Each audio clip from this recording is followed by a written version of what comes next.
Assalamu alaikum. My name is Mahamir, and my main topic is eating disorders, and my subtopic is rumination disorder.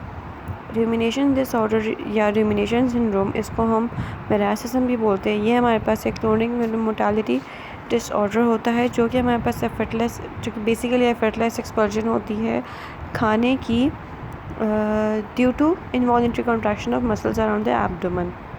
It is a rare clinical presentation in which partially digested food is regurgitated into mouth effortlessly and painlessly soon after eating without any nausea, vomiting or disgust. Food is then swallowed or spat out. ये ज़्यादातर हमारे पास young infants के अंदर observe किया जाता है. Signs and symptoms. Number and severity of symptoms vary among individual. इसके हमारे पास साइंस एंड सिम्टम्स में आता क्या क्या है. एफर्टलेस रिगर्जिटेशन है, मतलब एफर्टलेस एक्सपल्जन होती है फूड की typically with in 10 minutes of eating. Abdominal pain है, फीलिंग ऑफ फुलनेस है, बैड ब्रेथ, नोजिया और अनइंटेंशनल वेट लॉस है.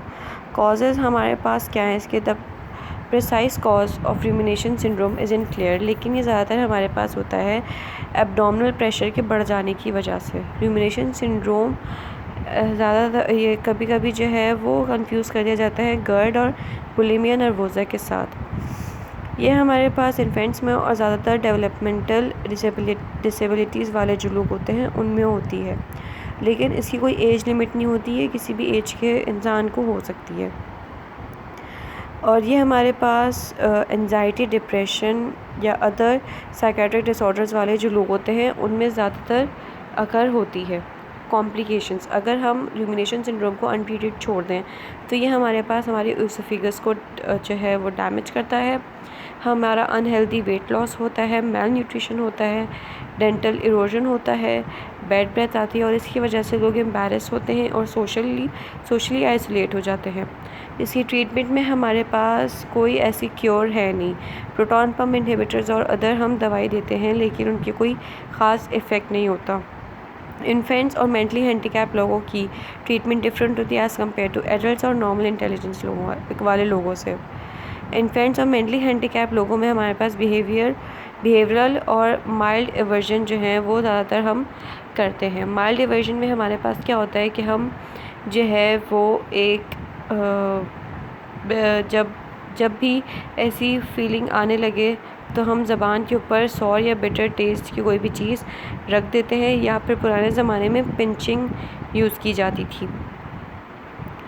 पर केस स्टडी है हमारे पास. इसकी केस स्टडी में हमारे पास हमें दिया हुआ है कि 11 साल का मेल पेशेंट है जिसमें हमारे पास कंप्लेंट्स हैं non projectile non violence vomiting हो रही है उसको 10 से 15 दिन से, और एपिगैस्ट्रिक पेन भी है उसको.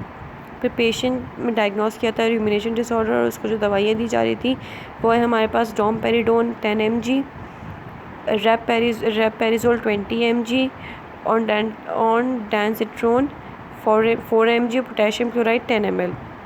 इसकी हमें इन्वेस्टिगेशन से पता चला कि इसका जो हीमोग्लोबिन है वो एक दिन 9.6 था, फिर हमने 2 दिन बाद फिर किया तो 9.4 हो गया हमारे पास, जो कि नॉर्मल वैल्यू से बहुत कम है.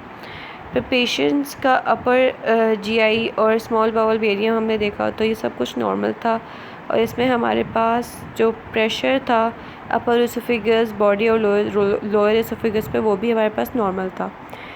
पेशेंट को हमने 5 दिन के बाद डिस्चार्ज कर दिया और उसको हमने साइकोलॉजिकल कंसल्टेशन को बोला, और उसकी मदर को जो है वो हमने कंसल्ट किया रिगार्डिंग फीडिंग टेक्निक्स. फिर इसकी डिस्कशन पे आते हैं. ये हमें पता है कि हमारे पास रूमिनेशन सिंड्रोम जो है वो कैरेक्टराइज़ किया जाता है रिगर्जिटेशन रिसेंटली इंजेस्टेड फूड की into the pharynx, and food is then either ejected or rechewed. Rumination disorder is mainly seen in infants and mentally handicapped children and adults, और ये mails में ज़्यादा होता है as compared to females. Incidence level have found to be about 6 to 8% of mentally discharged patients. फिर हमने इस patient के ऊपर वेरियस डायग्नोस्टिक टेस्ट किए, उसके रिज़ल्ट्स फिर ये दिए हुए हैं. फिर हमने जो है रूमिनेशन ज़्यादातर हमारे पास गैस्ट्रोपैरेसिस और गैस्ट्रो ईसोफेगल रिफ्लक्स डिजीज़ से मिस्टेकन किया जाता है.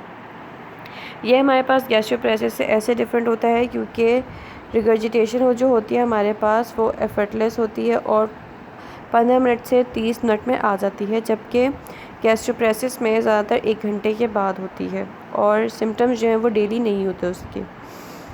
फिर हम इसको गैस्ट्रोइसोफेगल रिफ्लक्स से इस तरह से डिफरेंट है कि गैस्ट्रोइसोफेगल रिफ्लक्स के जो सिम्टम्स होते हैं वो ज़्यादातर रात में और जब पेशेंट जो है वो सपाइन पे हो तब होते हैं।